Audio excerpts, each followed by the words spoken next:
Hello, everybody out there, and welcome to another episode of the Talk That Talk Show with me, Barry Holmes.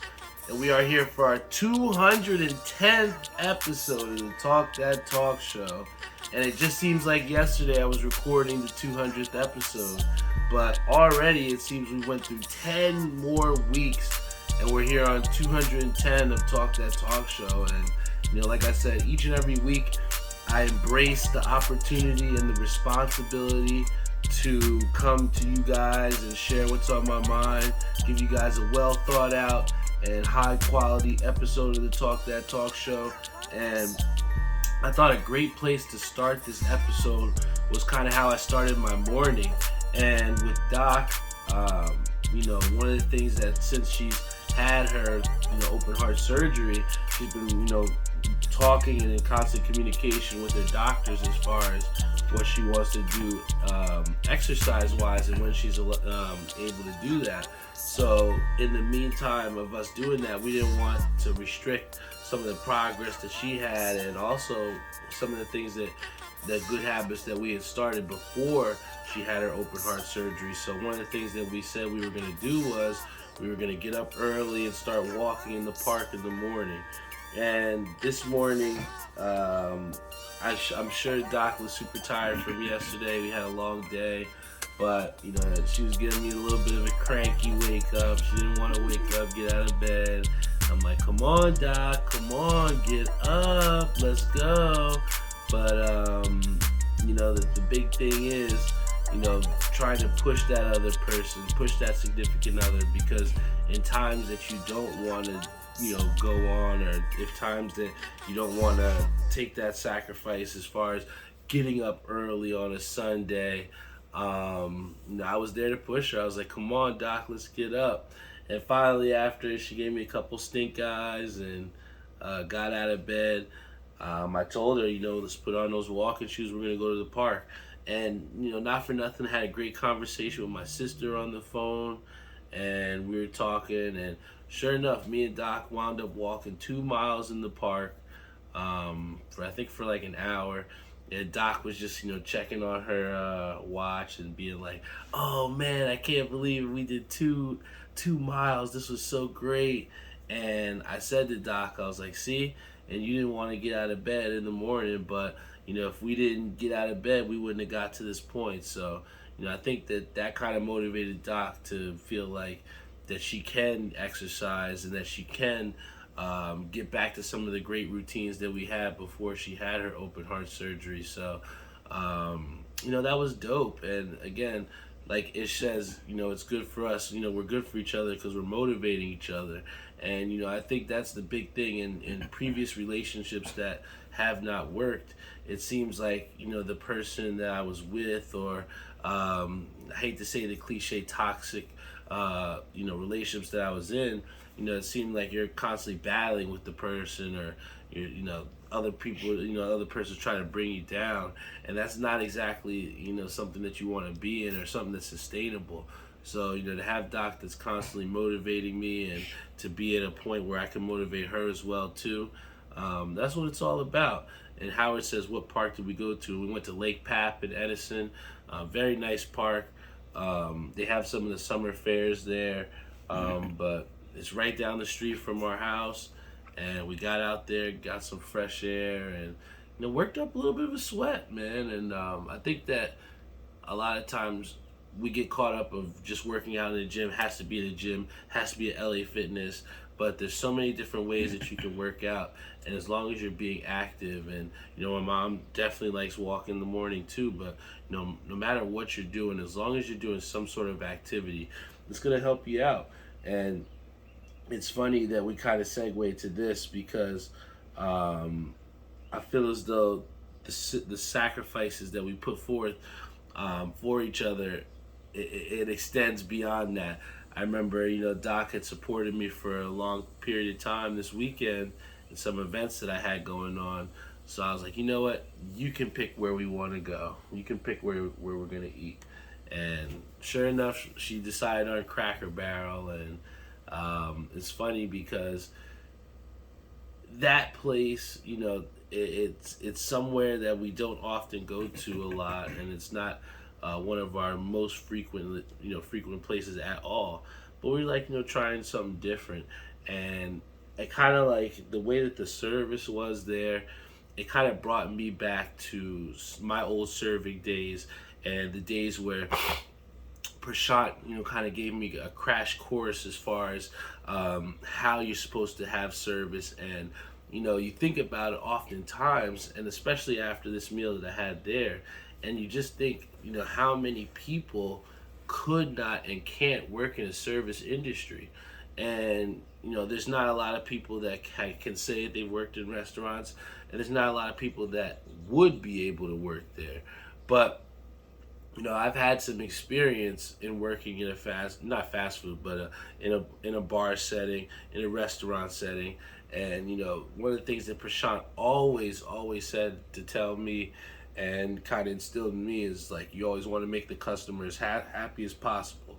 You want to make sure that whatever you're doing, whether you're giving a suggestion, whether you're getting food, you always want to make sure that that person is feeling like they have the best service possible. And when I went to Cracker Barrel, I hate to say it, but the young sister that waitress for us she was absolutely awful. And I don't know if the service industry is not for her, but it kind of just made me bring up some key points here that I want anyone who's in the service industry or anyone that's going to eat somewhere, you want to make sure that if you're not seeing these things happening, you need to go see a manager and call the manager right now. So, number one, you got to make sure that all the food comes out on time. I mean, when you have something that comes out early, or appetizer for someone else comes out and someone else's meal doesn't come out, you don't want to put these people in, or the people that you're eating with, in a position where they feel like they have to wait and they can't eat their food because everyone else didn't get their food at the same time. So that was one of the things that we didn't like there that happened at that location. But I mean, at the very minimum as a server, your main job is to make sure all the food comes out at the appropriate timing. Then secondly, I have to say this, the lack of knowledge of the menu is frustrating for me as a customer coming into your establishment, and I'm telling you how your menu is. I had ordered a sampler, and this girl is trying to tell me that I had to make a choice between certain sides, and I'm trying to explain to her that right here on your menu, it says this sampler is for 3 entrees. So if I have to school you on what your menu is, how the fuck can you provide me any type of feedback or give me the meal that I want and desire? And I think that that's, again, the bare minimum of when we came in, when I was hired by Prashant, back when I was working in executive bar and restaurant, I studied that menu. I studied how to make the drinks, because when you get slammed with people that are in, you can't keep going back and forth between the kitchen on whether something's a part of the meal or if this person ordered that. You got to be able to make sure shit is on point, because in the end, it's going to mess your tip up, And then finally, the very least, and then the one thing you should never ever do is to spill the drink on your guest. And unfortunately, our server spilled the drink all over Lenny's wife. My Yeezys got splattered, man. I thought she was going to get up and absolutely abominably snowman this place, but she held her composure, and Doc wound up talking to the manager and getting us a nice little discount off our meal. But besides the point, the fact of the matter is the service that we did not receive it kind of ruined the experience, because ultimately the food was really good. Me and Doc tore up the leftovers today. There's nothing left, but the experience that we had with the server just ruined everything for us. So me personally, I don't think that I would suggest to people to go there. The food is good, but like my mom said, you never get a second chance to make a first impression. And the first impression that I got from this girl is that she didn't know what the hell she was doing. And at one point, I just stopped eating. They're like, "Yo, what's going on? What's wrong?" I'm just like, I'm just not feeling it, man. And Dad he was saying, he's like, she doesn't even deserve to be tipped $1. But, we all wound up giving her $1. And, she's going to have to understand and realize why at the end of the day, on, over $100 bill, you're getting $6. And that's only because of yourself. People need to hold themselves accountable. And this also goes back to the point of, what we have growing up, where if you don't win it all, we've kind of been giving out these participation trophies. And in a way, not to relate it or get off topic, but when you have these participation trophies that we're getting so early, it almost seems like people don't want to give 110% all the time. And, for this person who maybe was having a rough day, you still have to be able to control certain things that you can to make sure that you're doing your job effectively. And that's why, for that little bit of accountability, we were like, she's going to have to earn a little bit more next time, if there even will be a next time, right? But I think that's a perfect segue, because we talk about speedy service and you talk about giving 110%. And really what we've kind of surmised here for this NBA Eastern Conference Finals is that both teams have given it all that they have. You've seen the Heat, who jumped out to an early 3-0 lead, and we were donning the Heat as the pretty much the golden child of the NBA playoffs. But ultimately what we've seen is the tremendous fight from the Boston Celtics, and really they've earned themselves a conversation at potentially making history. Now, I don't know the exact number. I think it's like 133, but 133 teams have failed to come back and win a series when they were down 3-0. All right? Nobody in the history of NBA, nobody has come back from 3-0. That is the absolute death sentence, unless you're the Boston Celtics. And, really what it's come down to here is that, in my opinion, and tell me if I'm wrong, this is the first time in the playoffs, outside of the first game that they lost in the play-in, that we truly feel like the pressure is on the Miami Heat. Part of the reason why, the Heat and Jimmy Butler and these role players have kind of exceeded their expectations is because they've been playing so freely. They've been able to have the weight off their shoulders. They don't have the pressure because no one expected them to be there. But now when you go up 3-0 on potentially the best team in the Eastern Conference, you got a huge target on your back, and you got everybody in the world believing in you. And they always say the closeout game is the toughest. And what we've seen is the Heat have done it in dramatic fashion, and now they've been on the receiving end, and they feel what it feels like to be a loser at the buzzer to extend the series. So now you're talking about the Miami Heat going into a road playoff game against the Boston Celtics to keep your season alive when you were up 3-0. And I think ultimately for the Heat to advance, we need to see Himothy. I need to see Jimmy Butler at his max. We saw a couple games where he did good. But for the Heat to be the threat that they are, they need Jimmy Butler to be on his 30-plus point mode. I need to see Jimmy Butler going crazy. A relentless attack from the gate.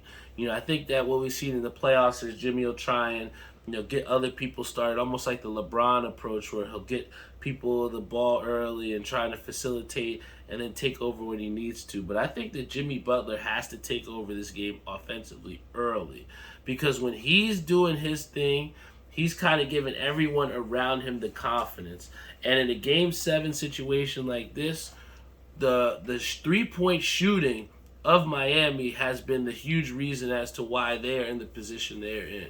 They have outshot teams and they've exceeded far our expectations for what they could do from beyond the arc as a team.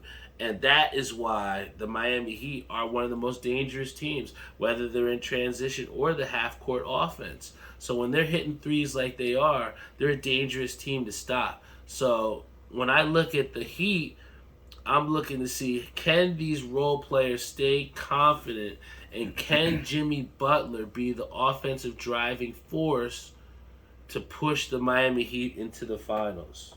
And when I look at the Celtics, I look at a team that has gotten to the point, they've gotten to the conversation, and you just don't want that emotional letdown where you've gone all the way up here just to let it go, just to say, damn, I fucked that up. I wish I had another chance at that. And I don't want to see the Boston Celtics feeling that way at the end of Game 7.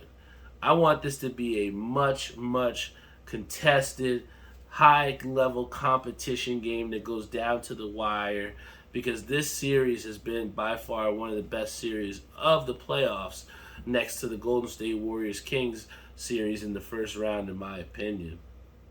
And I'm looking to see Jason Tatum and Jaylen Brown offensively taking good shots and not forcing the issue.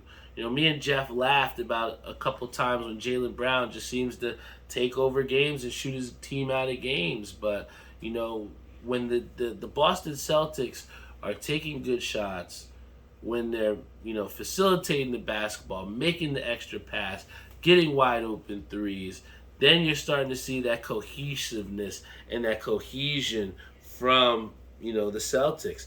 And, with not forcing the issue, I think a big thing as far as that and creating offense is how you get it on the defensive end.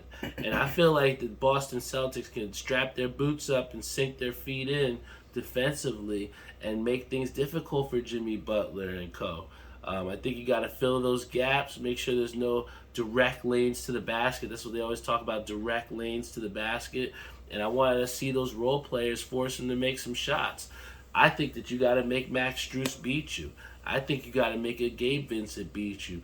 But I can't let Bam Adebayo get post-touch after post-touch and abuse in the paint. I can't let Jimmy Butler cook on the perimeter and set up those shots. I need to keep guys that can stay in front of him. I want Marcus Smart to take the defensive challenge like he always does, but this time really get the job done and hold down Jimmy Butler. But, I think out of any of the teams or any opportunity for a team to go back from down 3-0 and come back, this Boston Celtics team has the capabilities, because coming into this, a lot of people had them as the favorites to win it all. Even when the Bucks were in the playoffs and when they had Giannis balling the way he was. But the Celtics are a great team. I think we got to give credit to Joe Mazzulla. I think that when he said the quote, I think after Game 3, when he said, "It's not my job," I didn't do a good enough job preparing these guys mentally to go out there and get the job done. I think a lot of us looked at it like, how can you not motivate NBA players to get the job done in the playoffs, right? But clearly he knows something that we don't, and he knows how to get the most out of those young Boston Celtics players and motivate a guy in Al Horford who's still going out there giving it 110%. And, what we've seen here is the Boston Celtics have earned a chance at history. And I'm going to side with the Boston Celtics here. I think that from what I've seen from a psychological standpoint and what I've seen that Boston has done making the adjustments, I have yet to see the counter punch from Erik Spoelstra. Maybe he was waiting to keep it till this final game to show something different, a different look. But I need to see something adjusted differently from Miami to make me believe that they can go back to that first 3-game for Miami that looked like we were going to be talking about another sweep, 2 sweeps, right? But it seems like such a long time ago, right, since Miami was up 3-0. But that kind of is the big theme that you can say here with this Miami team. Even though They were a playing team and faced elimination right from the rip. This is one of their first times facing elimination again.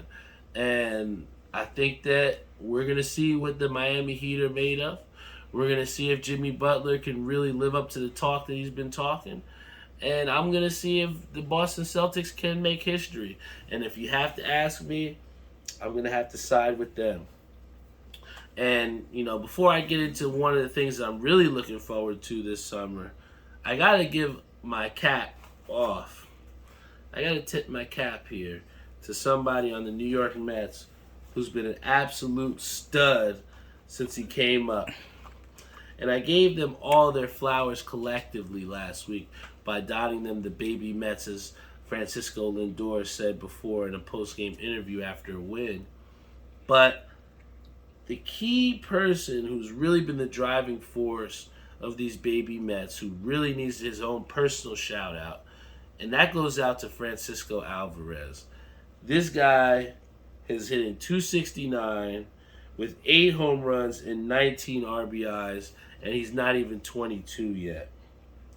The future is bright at the catcher position, and I feel like for a lot of times with the Mets, we've constantly been cycling in these guys and trying to find the next Mike Piazza. And I'm not sitting here saying that Francisco Alvarez is the Mike Piazza the Mets needed. But what I am saying is here's a guy who is not afraid of the bright lights. If you remember last postseason when they brought him up, the guy couldn't even keep the freaking bat in his hand. he was swinging out of his hands and just didn't look like he had a clue up there. We were all talking about, even me personally, was saying, why bring this guy up? He's not ready. Well, he showed us all this season that he was not just ready, but he's potentially blooming into a possible franchise player, early. And I know it's still very early. But when you have Hall of Fame potential pitchers saying and going out on their line for you to say, hey, we need this guy catching for us, and he could not get sent back down, I think it speaks to the belief that you need, especially in baseball, man. I think that it's huge when you have a team in baseball, and we talk just about the cohesion that it takes to win games, and not only win games, but win series. And Francisco Alvarez has done nothing but infuse the Mets energy-wise and both with production. I mean, Jeff says here that we only had 8 home runs from the catchers all last year, and we have 8 from him this year, and it's not even done with May. We're not even in June. So to sit here and discredit Francisco Alvarez as not one of the best offensive players or offensive rookies this season, I think we would, not be giving him a good credit. So, again, I think we have to give a credit to the Mets farm system for putting out, Francisco Alvarez and Brett Beatty and Mark Vientos, and the list goes on. I was actually looking the other day watching a Guardians game, and they're talking about Ahmed Rosario hitting 350 plus with runners in scoring position. And that was a guy who came up through our farm system, who we traded off for Francisco Lindor.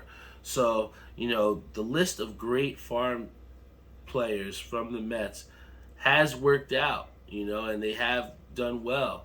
So, Francisco Alvarez merely just an extension of just what you can do to infuse your baseball team within yourself. You don't need to make trades. Sometimes the answer is right underneath your nose. And I think that, it's a great, final topic to talk about something that I'm really, really excited about, something that we've looked for so much. And that is the Errol Spence, Terrance Crawford fight that has been confirmed for Las Vegas, I believe, in the summer.